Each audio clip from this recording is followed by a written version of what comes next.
bem-vindo ao Outras Vozes, programa da TV Quirimurê que vai ao ar sempre às quinta-feiras, às 21 horas. Se você gosta do nosso programa, divulgue e lembre-se que nós também estamos no YouTube, no canal da TV Quirimurê. Se você perdeu algum programa Outras Vozes, você pode ver lá pelo YouTube. Então, o programa Outras Vozes, sempre com papos bem diferenciados, bem curtidos e muito amplos e diversificados, trazendo outras vozes aqui para a TV, comigo, Marcelo Rocha, e com meu amigo Vasco Aguzoli. E, senhor Vasco, meu querido, hoje eu gostaria de trazer aqui para as nossas outras vozes a voz, digamos assim, através do senhor, de um grande baiano, um cientista, um pesquisador, um investigador, um grande médico, o Dr. Eliezer. E você que esteve com ele em grandes momentos, durante um longo tempo, desenvolvendo aquelas medicinas da mente e do corpo, eu gostaria que você primeiro apresentasse aqui para o nosso público quem é Dr. Eliezer e, na sequência, a gente vai discorrer aqui um pouco sobre a obra desse grande baiano e como você experienciou essa convivência com ele. Então, comecemos apresentando o nosso querido Dr. Eliezer. Interessante, eu vou começar como ele começaria, né? Porque o Dr. Eliezer era um grande contador de histórias, e histórias vividas, reais, e bons exemplos, assim, da prática médica e existencial dele. Então houve um momento em que o Dr. Gerson Mascarenhas, que foi um dos fundadores do Hospital de Irmã Dulce, ele era um médico muito preocupado assim com a cidadania, com o bem-estar das pessoas, com os direitos das pessoas, né? Era um médico muito engajado, assim. E era um pesquisador, né? Bem assentado na metodologia científica, racional, né? Mas ele se encantou com a pesquisa de um médico francês, Dr. Le Boyer, do parto sem dor. Como ele era da ginecologia e da obstetrícia, né? E o Eliezer era estudante da turma dele, né? Ele era professor e o Eliezer, ali naquela antiga faculdade de medicina do Pelourinho, aquela que hoje é um museu, né? Maravilhosa faculdade. Naquela época era interessante que os médicos, eles não se formavam sem estudar filosofia, né? Isso dava uma substância, uma consistência, né? O processo de formação e de vida e de relação de um médico com a sociedade. E o Dr. Gerson estava fazendo uma pesquisa de mestrado, né? Então os seus alunos, né, tinham que seguir aquela metodologia. E aí o Eliezer foi acompanhar o parto de uma paciente que estava dentro do campo de pesquisa do Dr. Gerson, né? E ele estudava muito já o espiritismo, a parapsicologia. Eles chamavam ele de pastor na faculdade porque o pai dele era pastor, né? E era vaqueiro. E a mãe do Dr. Eliezer era uma pessoa assim muito ligada na natureza e nas coisas, né, nas ervas de cura e tal. Era uma pessoa muito assim intuitiva, né, e do interior, né, da roça. E então ele tinha essa familiaridade com a Bíblia. e era muito curioso com as questões do espírito e da hipnose na época, né? E algumas enfermeiras participavam de terreiros de candomblé e de centros espíritas. Então ele chamou duas enfermeiras e pediu que elas se acomodassem no quarto, né, bem relaxadas, né, e começou a desenvolver um processo de hipnose com a paciente, né? Você relaxe, seu parto vai ser maravilhoso, e pediu para as sensitivas puxarem a dor dela. E as sensitivas no chão se debatendo e a paciente feliz da vida, né, sem dor, né, e parindo. Aí o Dr. Gerson vê aquela cena totalmente desenquadrada da pesquisa que ele estava fazendo, chama o Dr. Eliezer e passa um sermão nele assim, brabo. E o Dr. Eliezer olha para ele assim e diz: eu detesto pesquisadores. Dr. Gerson, eu sou um médico. E assim ele começa a carreira dele. Então ele já mostra para que veio. O jovem estudante já tinha toda essa altivez e toda essa curiosidade e ainda um senso, né, muito forte do que ele queria, uma percepção. E da ética médica, né? A que limite a pesquisa pode chegar ou operar invadindo o campo de equilíbrio da vida. Né? Inclusive nas pesquisas com animais e com coisas, né? Quando a gente sabe que tem um outro campo das sensopercepções, das percepções extrasensoriais, que faz uma ciência toda baseada na intuição e que os cientistas que desenvolvem grandes medicamentos e tal, muitas vezes, em quase todas as vezes, pesquisaram ali. Foi nesse campo que eles pesquisaram. Né? Depois você sintetiza em laboratório, você multiplica, você potencializa aquilo, né? Mas como foi que Dona Joana, né, lá do interior de Queimadas, descobriu que o alecrim servia para muitos males e poderia aliviar muito o ser humano de determinados incômodos e dores e tal. O Eliezer foi médico no interior da Bahia, em Jaguaquara, né? Aquela região ali, das proximidades de Jaguaquara, durante algum tempo, e ele receitava para 60% dos pacientes chá de alecrim do campo. E as pessoas ficavam assim, né? Porque um médico bem formado, tão carismático, ele só receitava o alecrim do campo. E não é que dava certo, não é que funcionava. Alguns iam perguntar, mas doutor Eliezer, o senhor não vai passar um remédio? Exatamente. Ele dizia, não, você não necessita não. Você toma esse chá de alecrim do jeito que eu estou lhe dizendo, que você vai ver que você vai ficar bom. Isso é para te curar mesmo, né?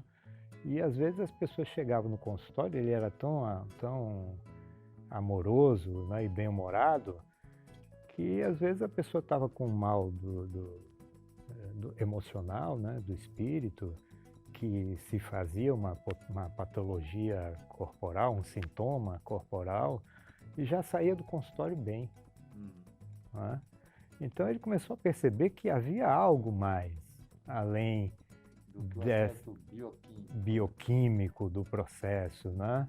E inclusive nas cirurgias ele tinha uma coisa assim, uma certa feita, dois colegas dele estavam perdendo um paciente, eles não conseguiam encontrar veia para costurar, e a hemorragia aumentando, aí desesperados, ele chama o pastor, pastor. O Eliezer chegou lá, fechou o olho, botou a mão, fechou. Então, esses processos, né, dentro da simplicidade dele, né, porque ele manteve essa simplicidade de homem da terra, né, de homem do campo, ele escreveu até o último livro dele, Contaminação Vibratória, ele se denomina o menino da roça. Aí ele vai contando como é que o menino da roça saiu, chegou na faculdade de medicina e depois teve toda essa trajetória que passou pelos Estados Unidos, pela Itália, né? Cientistas até da Rússia vieram filmar o trabalho dele aqui, e ele não é uma pessoa, uma personalidade tão assim conhecida, a não ser nos meios mesmo que ele atuou. É um baiano que ainda carece da Bahia, da terra natal dele, honrar o seu trabalho e a sua presença. E ele teve algum tipo de, com essa postura dele tão transcendente, eclética e aberta, ele teve algum tipo de problema com o establishment da medicina tradicional, com os conselhos, com esses rigores técnicos? Ele chegou a enfrentar... Teve alguns embates, assim, muito fortes, né? Ele teve 5 processos do Conselho Federal de Medicina contra ele, e ele se defendeu de todos eles sem advogado. Porque ele conhecia tão bem os cânones da medicina, né, que ele chegava naquela simplicidade dele, né, e disse, mas do que eu estou sendo acusado?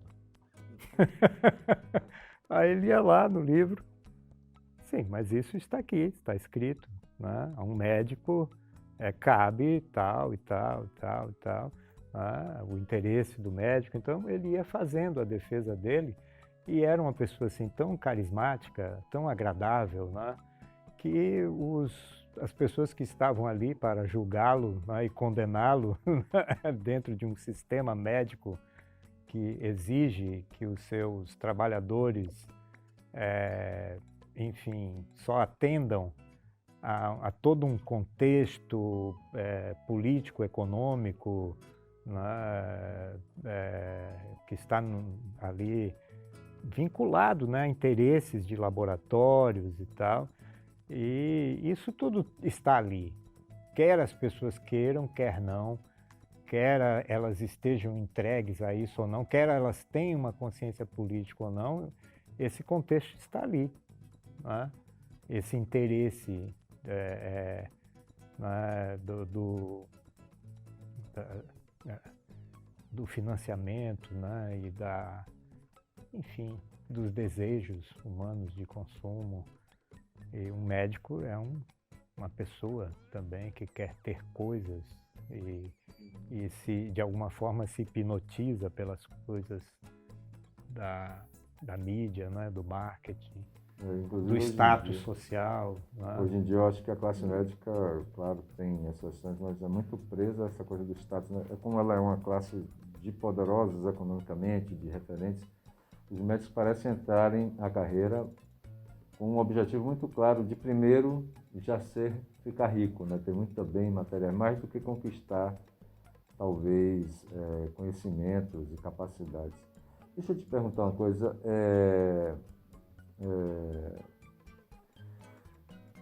Como você definiria, assim, ou através de um exemplo, você poderia falar de um método do médico Eliezer Mendes abordar a saúde e a doença? Como é que essa parte transcendental, essa parte metafísica entrava no processo?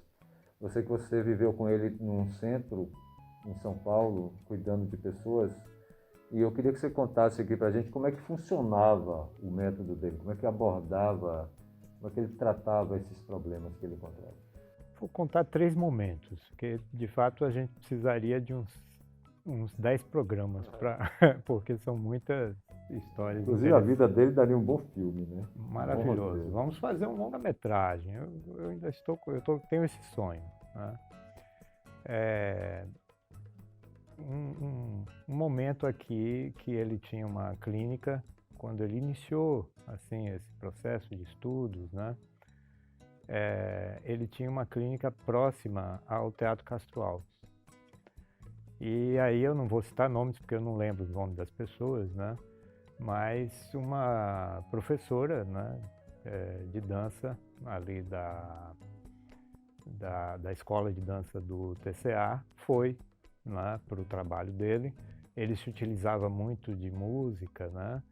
E ele dizia que todo ser humano ele tem necessidade natural, necessária, ela é visceral mesmo, assim, é do campo de existência necessário que um ser humano entre em transe, né? Ele saia do controle, né, do que a gente chama de normalidade.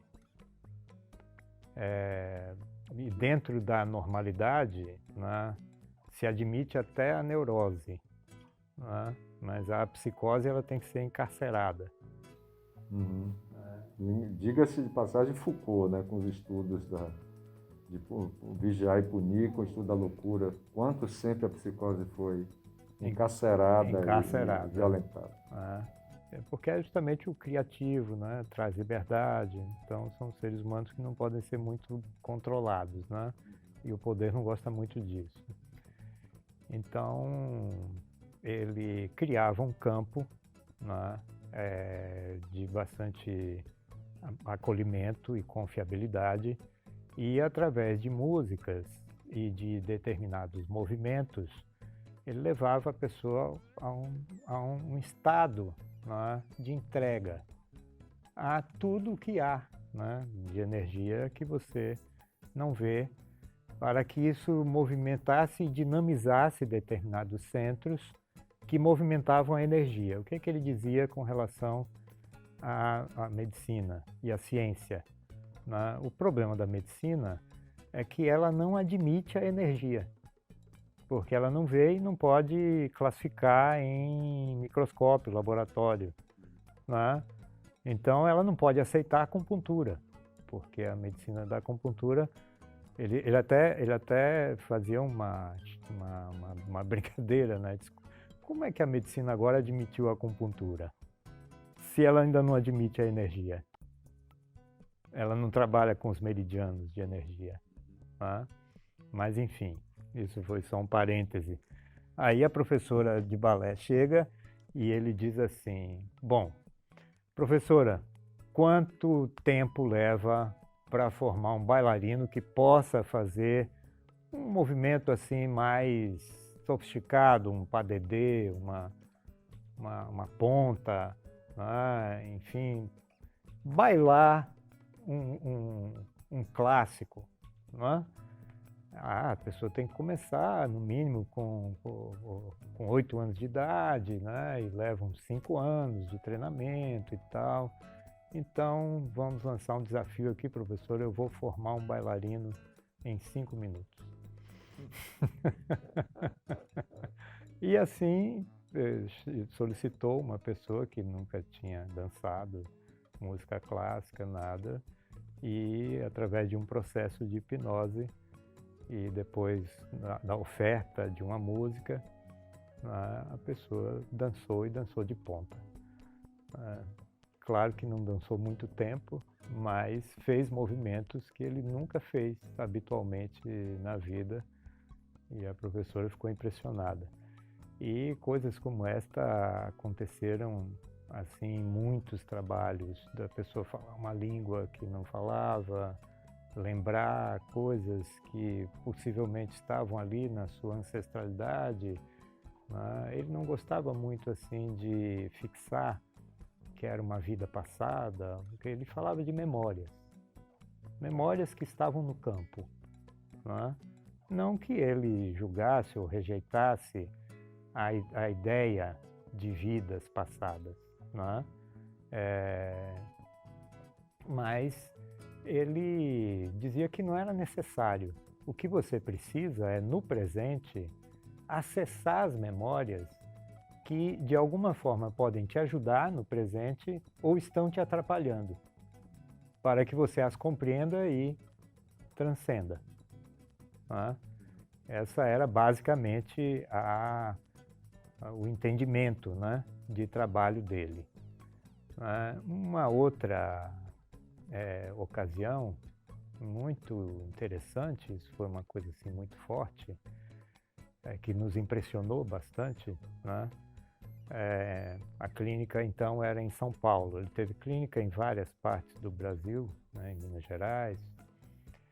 E chega uma família, né, estava a irmã, o marido, né, e ela vem para trazer uma questão da irmã dela, que não queria se tratar.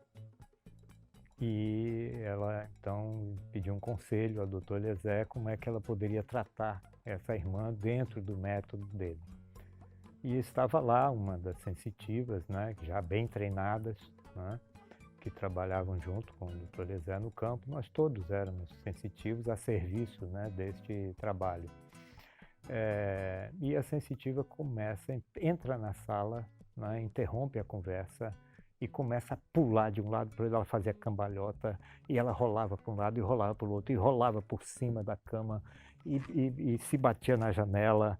O doutor Eliezer só observando aquele movimento, e de repente ela quietou.